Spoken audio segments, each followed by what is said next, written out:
Timnas Indonesia mungkin kalah dari Jepang, tapi meski begitu para penggemar Timnas Indonesia nampaknya cukup puas dengan bagaimana pasukan Garuda bermain di atas lapangan.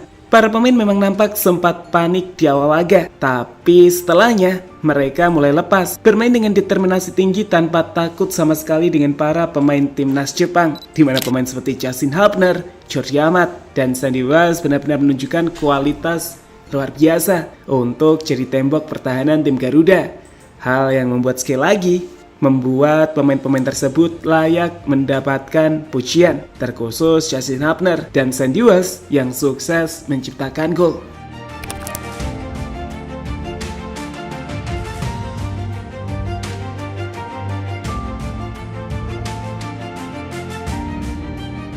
Ini adalah pertama kalinya dalam 40 tahun sejak 1981 Indonesia mencetak gol ke gawang Jepang, sehingga menjadi perbincangan hangat. Sebuah tim yang melihat ke depan dan fokus tidak hanya pada apa yang tidak bisa dilakukan, tapi juga pada apa yang bisa dilakukan akan maju.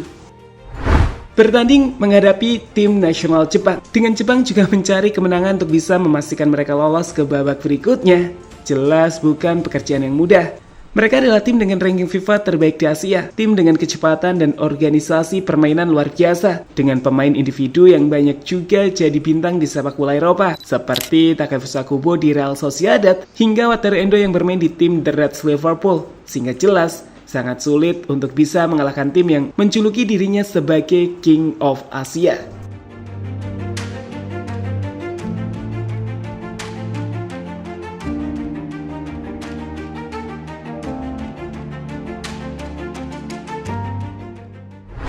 Hasilnya pun terbukti. Bermain menghadapi Jepang yang punya ambisi untuk menggebrak sejak menit awal, Indonesia yang masih cukup panik harus menerima kenyataan mendapatkan hukuman di menit ke-6 setelah George Yamato dinilai melakukan pelanggaran yang berhadiah penalti. Jepang unggul 1-0 dengan cepat, tapi menariknya, usai gol tersebut, timnas justru tak goyah sama sekali. Skuad Garuda tetap bermain dengan organisasi permainan yang rapi dan membuat babak pertama hanya berakhir 1-0.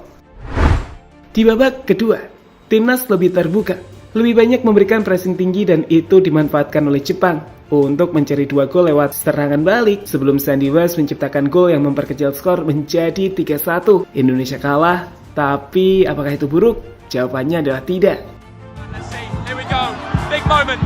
Oh, what a pass.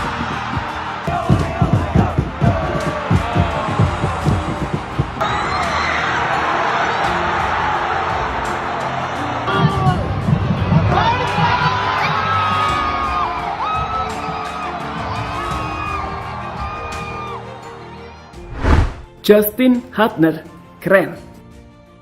Meskipun Justin Hubner harus menciptakan gol bunuh diri yang membuat Jepang menciptakan gol ketiganya, secara keseluruhan Justin Hubner kami pikir tampil luar biasa. Pemain 20 tahun yang juga merupakan kapten tim Under-23 Wolves itu tak gentar sama sekali dengan para pemain timnas Jepang. Ia menabrak, menghadang, dan menekel dengan keras para penyerang tim nasional Jepang. Hubner juga membuat clearance of the land yang membuat hanya ada 2 shot on target ke gawang Hernando, dan ini adalah pertahanan yang sangat baik dari tim Garuda.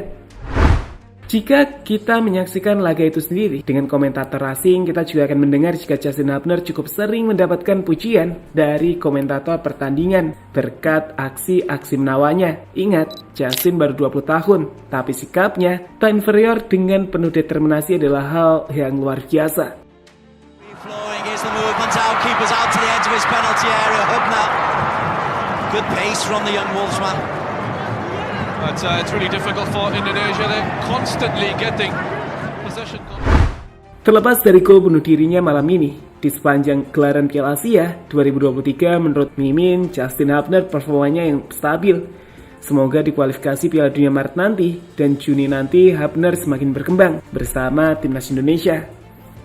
Tapi gue mau apresiasi Hubner, tameng banget di lini belakang. Sekalinya menyerang, di menit-menit akhir Jepang ketar-ketir. Kenapa Asnawi gak main ya? Harusnya bakut masuk awal, Egi lempeng banget. Sering ciptain peluang untuk lawan. Sisi kanan di babak pertama diserang mulu karena Egi lemah di sana. Justin Hubner, Arhan, Sandy Wells, sebuah kombinasi yang apik di 3 laga ini. Bermain ngotot di 3 laga ini dan memberi warna di era timnas sekarang respect. Rap-rap Justin Hafner ini sangat cocok dengan karakter PSMS Medan. Si ganteng kalem, skill mumpuni.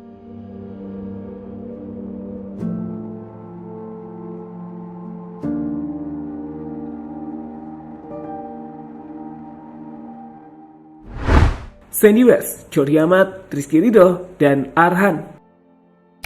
Selain Justin Hafner, kita tentu juga layak mengapresiasi barisan pertahanan kita yang diisi oleh Sandy West, Jordi Amat, Rizky Ridho, dan juga Arhan Pratama. Memang kita kebobolan 3 gol, tapi mau bilang apa? Sayap Jepang jelas sangat cepat. Mereka bermain 1-2 sentuhan yang sulit dihentikan, terlebih saat serangan balik dilakukan.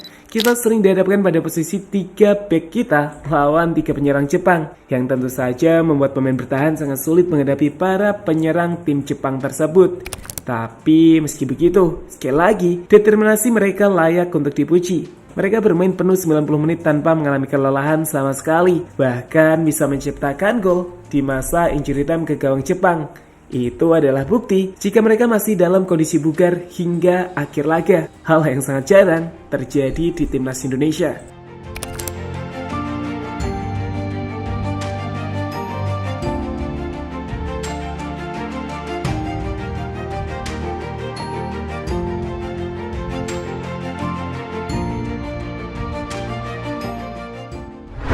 Kini, dengan kekalahan timnas Indonesia versus Jepang, tim Indonesia masih berada di posisi keempat, peringkat 3 terbaik, dengan bergantung pada hasil match C3, grup E, dan grup F.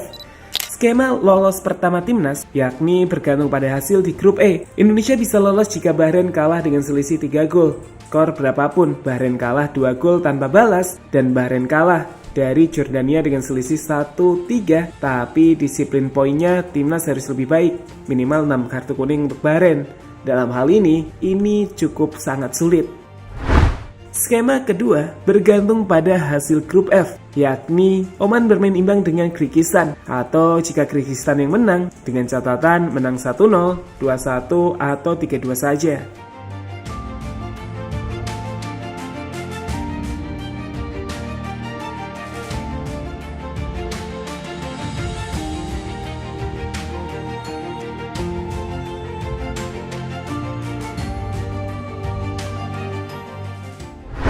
Jelas, peluang timnas ke babak 16 besar akan sangat sulit. Tapi meski tidak lolos ke babak 16 besar, para penggemar timnas kami pikir cukup puas dan bangga dengan performa skuad Garuda di ajang Piala Asia ini. Timnas Indonesia di fase grup Asian Cup 2023 tercatat selalu cetak gol di 3 laga, clean sheet sekali, dan sukses meraih 1 kali kemenangan. Bukan capaian buruk untuk tim yang baru kembali ke turnamen ini setelah 16 tahun atau 3 edisi lamanya absen. Babak 16 besar lolos ya alhamdulillah, kalau enggak tetap apresiasi. Dengan skuad yang rata-rata usianya di Piala Asia kali ini masih sangat muda, bahkan paling muda, sepertinya masa depan timnas Indonesia cerah. Tentu apabila berada di tangan yang tepat, dan kami pikir Sintayong masih jadi orang paling tepat di timnas Indonesia. Pelatih Korea ini layak diperpanjang kontraknya.